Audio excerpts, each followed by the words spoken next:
हिंदू धर्म में एकादशी व्रत का बहुत महत्व है और इसे हर माह में 2 बार मनाया जाता है। एकादशी व्रत का खास महत्व तब होता है जब देवउठनी एकादशी आती है। यह व्रत खास तौर पर कार्तिक मास की शुक्ल एकादशी को मनाया जाता है, जो विशेष रूप से देवताओं की निद्रा से जागने की तिथि मानी जाती है।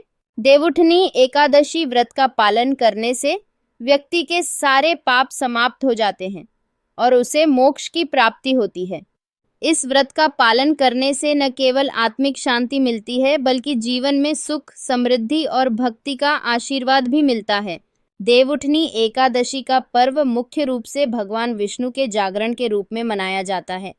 कार्तिक माह की शुक्ल एकादशी को भगवान विष्णु 4 माह की नींद के बाद जागते हैं, जिसे चातुर्मास कहते हैं। यह समय भगवान विष्णु की पूजा और उपासना का होता है। इस दिन विशेष रूप से ब्राह्मणों को भोजन कराना, व्रत करना और भगवान विष्णु का नाम लेकर उपवास रखना आवश्यक माना जाता है।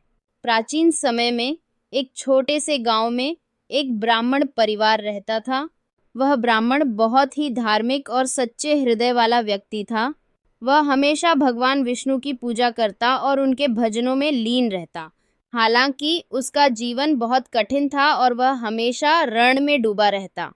उसका नाम हरिदास था। एक दिन हरिदास ने अपने गांव के अन्य ब्राह्मणों से देवउठनी एकादशी के व्रत के बारे में सुना। उन्होंने ठान लिया कि वह इस वर्ष इस व्रत को सच्चे मन से करेंगे, ताकि उनके जीवन में खुशहाली आए। इसीलिए आई थी। वह दिन रात भगवान विष्णु के भजन करने लगा और पूरी तरह से उपवासी हो गया। उसने अपने घर के सभी कामों को छोड़ दिया और केवल भगवान की भक्ति में समय बिताने लगा। वह हर रोज अपने घर के सामने तुलसी के पौधे के पास जाकर पूजा करता और भगवान विष्णु का नाम जपता। व्रत के दौरान हरिदास ने ध्यान किया कि भगवान विष्णु के दर्शन तभी संभव हैं जब वे सच्चे मन से व्रत रखें और पूरी श्रद्धा से उनका ध्यान करें।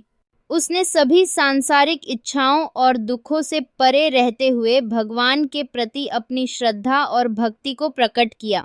व्रत के समाप्त होने के बाद हरिदास ने एक दिन भगवान विष्णु के दर्शन किए। भगवान विष्णु ने उन्हें आशीर्वाद दिया और उनके कष्टों को समाप्त किया। हरिदास को आशीर्वाद देते हुए भगवान विष्णु ने कहा, तुमने इस व्रत को श्रद्धा और विश्वास के साथ किया, इसलिए तुम्हारी सारी समस्याएं समाप्त हो जाएंगी और तुम जीवन में सुख शांति का अनुभव करोगे। देवउठनी एकादशी का व्रत करने के कई लाभ माने जाते हैं। व्रत करने से व्यक्ति की सभी इच्छाएं पूरी होती हैं और वह अपने जीवन के पापों से मुक्त हो जाता है। इस दिन उपवासी रहकर भगवान विष्णु का नाम लेना, भजन गाना और उपासना करना व्यक्ति के लिए विशेष पुण्य की बात मानी जाती है। इसके अलावा इस दिन ब्राह्मणों को भोजन कराना और दान करना भी महत्वपूर्ण होता है। इसके अलावा इस दिन विशेष रूप से तुलसी के पौधे की पूजा का महत्व होता है। भगवान विष्णु की प्रिय तुलसी के पौधे को जल अर्पित करना और उसकी पूजा करना इस व्रत के दौरान शुभ माना जाता है। देवउठनी एकादशी का व्रत न केवल भगवान विष्णु की पूजा करने का एक अवसर है, बल्कि यह एक महत्वपूर्ण अवसर है जब व्यक्ति अपने जीवन के पापों से मुक्त होकर आत्मिक शांति और सुख की प्राप्ति कर सकता है।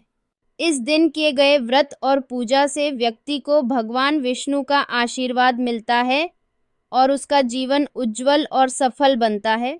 इस प्रकार देवउठनी एकादशी का व्रत करने से न केवल भक्तों के जीवन में शांति आती है, बल्कि यह उनके समस्त पापों को नष्ट करने का एक प्रभावी साधन भी है। हर व्यक्ति को इस व्रत को पूरी श्रद्धा और विश्वास से करना चाहिए, ताकि वह जीवन के सभी दुखों से मुक्त होकर भगवान विष्णु का आशीर्वाद प्राप्त कर सके। आशा है कि देवउठनी एकादशी की कथा ने आपको सही मार्ग पर चलने के लिए प्रेरित किया होगा। इस दिन व्रत करने से न केवल भगवान विष्णु का आशीर्वाद मिलता है, बल्कि जीवन में समृद्धि और शांति का अनुभव भी होता है।